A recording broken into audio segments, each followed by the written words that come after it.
নমস্কার বন্ধুরা, তোমরা সবাই কেমন আছো? আশা করি সবাই ভালো আছো। আমার চ্যানেলে তোমাদের সবাইকে স্বাগত জানাই। আজকে আমার লাঞ্চের থালিতে কি কি মেনু আছে তারই ভিডিও তোমাদের সাথে শেয়ার করব। আজকে আমার লাঞ্চের থালিতে আছে গরম গরম সাদা ভাত, তার সঙ্গে আছে বাঁধাকপির তরকারি। বাঁধাকপির তরকারিটা আমি গাজর, আলু, মটরশুঁটি আর ধনেপাতা দিয়ে বানিয়েছিলাম। বাঁধাকপির তরকারির পরে আছে কই মাছের ঝোল। আমার আজকের এই সিম্পল লাঞ্চ থালির ভিডিওটি তোমাদের কেমন লাগলো সেটা কমেন্ট করে জানিও।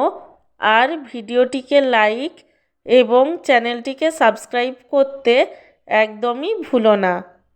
সব শেষে তোমাদের সবাইকে জানাই অসংখ্য ধন্যবাদ ভিডিওটি দেখার জন্য।